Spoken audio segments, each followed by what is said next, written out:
खाई। हाँ, पहले के लोग सीधा साधा खाना खाते थे, फूटा खाते थे, कोई बीमारी नहीं, वही डॉक्टर के पास। जितने MA BA PhD या टाइल्स वाला घर में ये साबुन से नहा, डिटॉल से, उतने चले जाइए हॉस्पिटल भर्ती, नौजवान लड़के लड़कियों से चले जाइए आज सारा हॉस्पिटल। झोला छाप डॉक्टर के भी क्लिनिक में जगह नहीं है। क्यों भाई? क्यों? सब खान पान कर। गुरु महाराज ने कहा था साधक बनोगे तबियत ठीक रहेगा, आसानी तो सीधा साधा। तो पहले अब 10 बोरा चिवड़ा हो गया और गांव में से 10 तौला दही हो गया, नमक मरचा हो गया, भोज हो गया, 2 बोरा सतुआ हो गया, 200 आदमी खा लिए। अब बुजुर्गों से पूछिए, अब आपके घर में कोई सतुआ खिलाइए तो कहेगा कि क्या कहते हैं, सतुआ खिलाइए। आज वही सतुआ डॉक्टर लिखता है आपके पुर्जा पर, क्या लिखता है? चना के सत्तू खाइए, मक्का के रोटी खाइए, तो अब आप ठीक रहिएगा, नहीं तो ठीक। लिखता है कि नहीं लिखता? अरे भाई बोलिए ना कि गलती है। तो सीधा साधा अन्न खाइए, शरीर को जिंदा के लिए अन्न की जरूरत है, कोई अनाज खाइए बढ़िया से। हाँ, तब पुर्जा अगर डॉक्टर के पास नहीं लगाना है, तब डॉक्टर का बोर्ड पढ़ना है तो खाते रहिए, जति मन कर जति बनाते रहिए, चटनी फटनी अचार ये वो दिश करते रहिए। तो प्रेमियों, मोर ध्वज ने दोनों बाप बेटा विचार किया और कहे कि चलो गुरुजी आने का 15 दिन टाइम है, तो चलो टाउन में गए, एक दुकान में फिक्स कर दिया उनका लड़का काम करने का कि आपके दुकान में हम काम करेंगे और उसके बदले में आप हमको पैसा दें। तो बेचारा करने लगा, काम करने लगा। बाप कहीं गए, वो भी कहीं दुकान में काम सेट कर लिए, दोनों आदमी काम करने लगे। 1 सप्ताह जब काम किए तो मुर्ध्वज यानी पिताजी का उनका तबीयत खराब रहने लगा। अब वो काम पर जाना बंद कर दिया, घर ही पर रहने लगा। अब बीमार पड़ गए तो कैसे जाएंगे? अब बेटा जाता था, दुकान आता था, अब जो पैसा रोज का मिलता था अब उनके दवाई खरीद कर ला रहा है कि बाप को दवा देना है। अब जो कमाता है उसको दवा देना, जो कमा रहा है वो दवा लेकर आना पड़ रहा है। अब इस तरह करते करते गुरु जी का आने का समय हो गया। 2-3 बज गए तो बड़ा चिंता हुआ कि गुरु महाराज आएंगे तो क्या उनके साथ लोग आएंगे, सत्संगी आएंगे, अगल बगल के लोग आएंगे, तो क्या प्रसाद कराया जाएगा। अब तो मात्र 3 दिन रह गया, बड़ा टेंशन हुआ। तब प्रेमियों देखिए, मन में कोई गलत भावना नहीं था, मन में कोई गलत विचार नहीं था, लेकिन कहा कि गुरु जी का कार्यक्रम हो जाए उसके बाद हम आधा कर देंगे। मन में सोचा कि पिताजी घबराइए आप नहीं। फिर विचार किया कि मन में कैसे, जब घर में जब होता है कोई दिक्कत आता है तो कभी निगेटिव पॉजिटिव मन में आता है, तो कभी मन में आता है कि गुरु जी को रोक दिया जाए, जब हम सक्षम नहीं है, सत्संग यहाँ नहीं होगा। फिर कहा कि गुरु जी की दया हो रही है, गुरु जी के चरण पढ़ने वाले हैं आपने यहाँ, तो फिर इस दया को कैसे रोका जाए। तो इस तरह हो रहा है, लेकिन ठान लिया है लोगों ने कि नहीं, जैसे भी वो कार्यक्रम होगा। तो बेटा से विचार कर रहे थे क्या किया जाए। बेटा ने कहा कि देखिए, मैं जिस दुकान में काम करता हूँ, किराना का दुकान, हर तरह का उसमें नमक से लेकर तेल से, धनिया मरचा चावल दाल, मतलब चूड़ा, सब व्यवस्था है, होलसेलर है। हम क्या करेंगे कि रात में सेठ से कहेंगे तो हम लोग इतना गरीब है। अच्छा, कोनो गरीब आदमी को पैसा देता है? कितनों 150 का ब्याज पर किसको पैसा देता है? जो देखता है कि ये फिर लौटा देगा उसको। गरीब आदमी को पैसा कोई नहीं देता, देगा कि नहीं देगा। अब उस आदमी बेचारा गरीब था, खाने के लिए नहीं था, अब उसको कौन फ्री में देगा? 1 बार देगा, 2 बार देगा, कौन देगा? उधार भी नहीं देता। तो कहा कि पिताजी इतना लोगों के लिए जो आ रहे, इतना हम मांगेंगे तो देंगे नहीं, तो इसलिए हम क्या करेंगे, मेरा नियत खराब नहीं है, हम रात में उसमें से सामान चुराएंगे, सामान ले आएंगे, सत्संग हो जाएगा और कल जाकर सब हम साकार लेंगे कि हम ही रात में आए थे, सामान चुराए हैं, और हम जिंदगी भर जब तक वो नहीं सधेगा आपका सामान का पैसा, तब तक हम आपके दुकान में फ्री सेवा करेंगे। हमारा महीना जोड़ते जाइएगा, जिस दिन पूरा हो जाएगा वो फ्री कर दीजिएगा, अगर जीवन भर करना पड़ेगा करेंगे। इस तरह से शुद्ध विचार मन में पिताजी से कहा।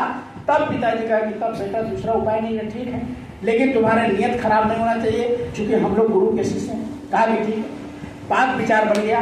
अब परसों का मतलब कल खेल के परसों आने वाला था गुरु जी महाराज।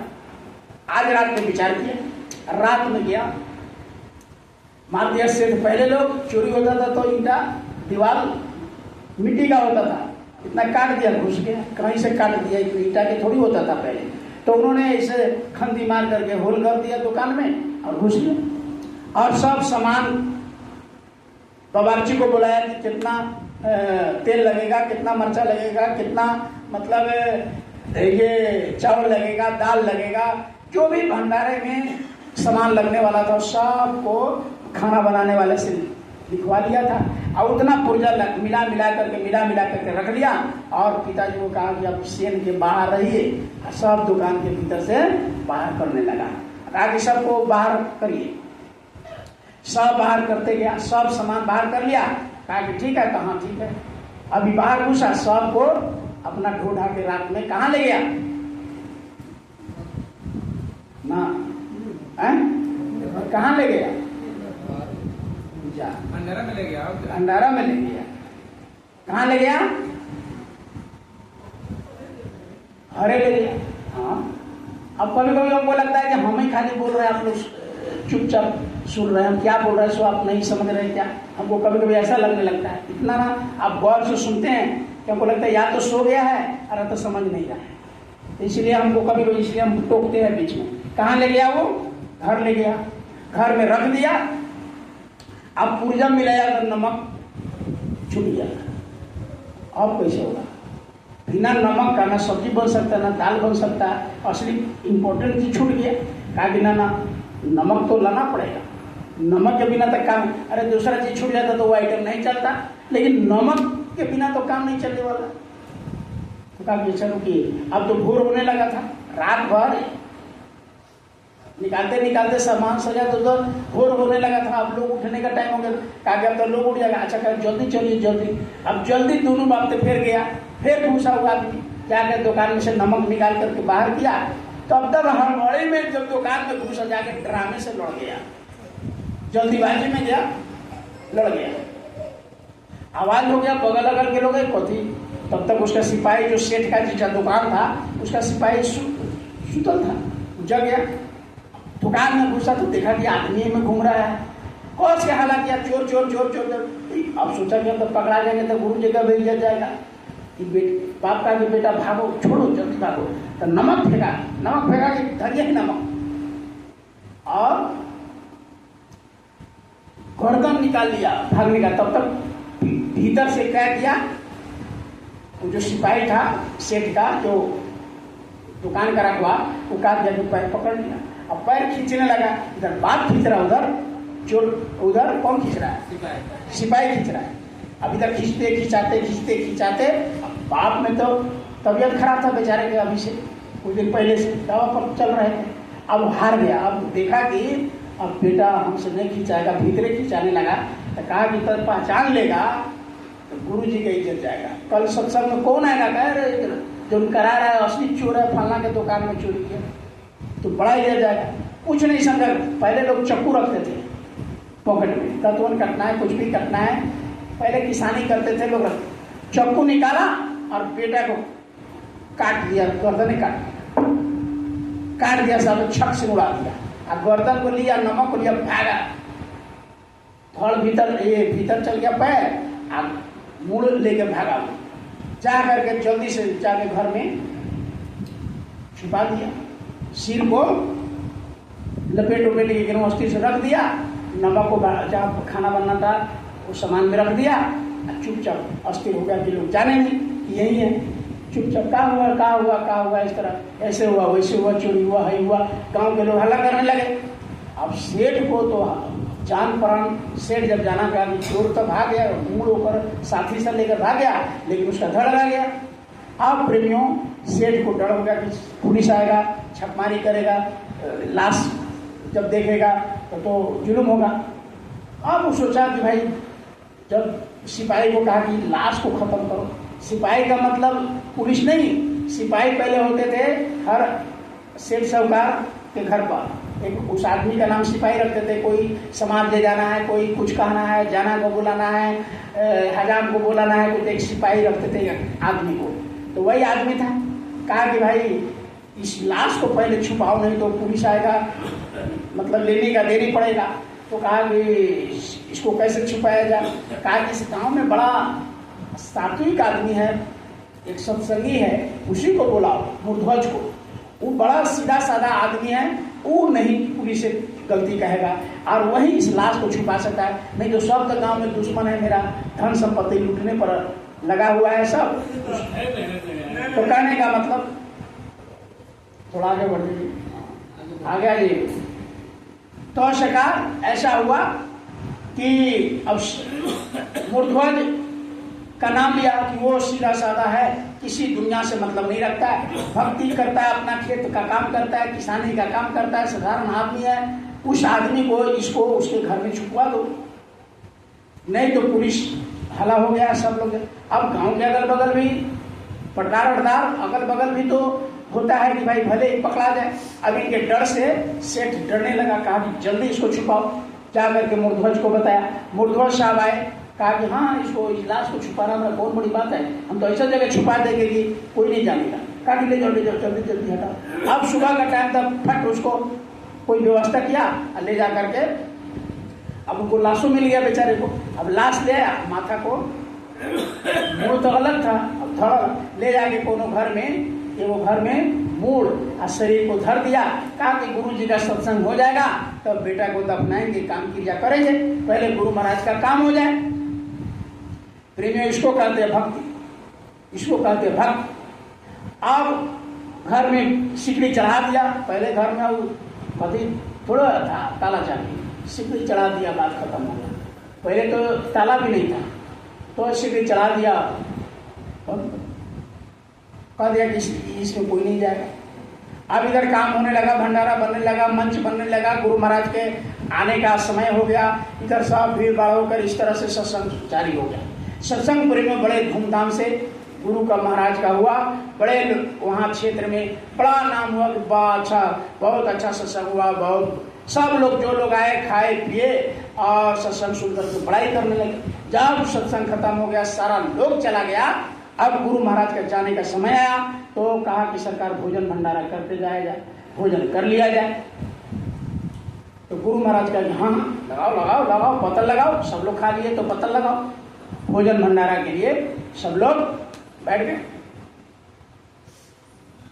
गुरु महाराज का भी लगा। अब घर में जितने लोग थे उतना लगा, सब लोग तो पहले खा ही लिए थे। अब सब लोग का गुरु जी ने कहा कि जितने घर में सदस्य हो हमारे सामने, हम उसके साथ खाएंगे, हम अकेले कैसे खाएंगे। तो मूर्ध्वज कहा कि ठीक है, तो लगा लिया। वो अपना लगाया, गुरु जी का लगाया, कहा कि पत्नी का लगाओ, बच्चे का लगाओ। अब एक तो लड़के था तो वो अपना लगाया, पत्नी का लगाया, गुरु जी का लगाया और एक छोड़ दिया। कहा मेरे तो तीनों को हुआ, एक हमारा हुआ है पत्नी का, एक तुम्हारे बच्चे का, चारों का लगाओ। 3 पत्तल लगा रहे हो, चारों का। कहा कि सरकार वो आएगा तो खा लेगा। कौन आएगा तो खा लेगा? लड़का आएगा तो खा लेगा। तो गुरु महाराज कहे कि वो आएगा तो खा लेगा। अरे हमारे सामने खाएगा, हम गुरु हैं। गुरु का ये कर्तव्य नहीं है कि चेला भूखे रह जाए। अब वो चेला चंदन टीके वाला नहीं, हम अपने सामने खिलवाएंगे और सामने खा के जाएंगे, साथ खा के जाएंगे। अब तो मूर्ध्वज को पसीना छूट गया। कहा कि बच्चा तो, कहा कि सरकार सब सामान रखा गया, कहा कि उसका भी रखो। उसमें भी अब कहते गए गुरु जी रखवाते। अब गुरु महाराज के सामने की बात है, डांटते थे, रखो लगाओ पत्तल गिलास लगाओ। अब रखते थे। अब कहा कि वो खाना खा, तो सरकार आपका आदेश हो गया, लग गया उसका, वो आएगा तो खा लेगा, उसको हटा दिया जाता है। आप लोग कीजिए, वो आएगा कहीं चला गया, सामान उमान कहीं काम धाम में फंसा। कहा कि जब तक वो नहीं आएगा हम नहीं खाएंगे, आप उसको बुलाओ। कहा कि कहीं बाहर सामान के लिए क्या होगा, दूर अभी नहीं है। तो गुरु महाराज ने कहा कि नहीं तुम उसको बुलाओ। तब मूर्ध्वज कहा कि अब तो जान रहा था बेचारा कि वो है नहीं, कहाँ से आएगा। कहा कि सरकार वो नहीं आ सकता है। कहीं नहीं आ सकता है, हमारे सामने नहीं आएगा, हम गुरु हैं, हम उसके दरवाजे पर आए हैं, तो हमारे साथ क्यों नहीं आएगा, हमारे सामने क्यों नहीं खाएगा। कहा कि सरकार दुनिया में नहीं है, ये क्या बात बोल रहा है, दुनिया में कैसे नहीं? गुरु को क्या पता नहीं? अब जो गुरु को पता नहीं, गुरु किस काम का? जिस गुरु को चेला के बारे में कुछ पता नहीं है, हमारे गुरु महाराज, अब इसको यहीं रखिए, हमारे गुरु महाराज जब गुरु महाराज के खोज में थे तो बहुत साधु और महात्मा, हिंदुस्तान के कोई ऐसा तीर्थ स्थल, कोई ऐसा धार्मिक जगह नहीं है, चाहे हिंदू, मुस्लिम, सिख, ईसाई का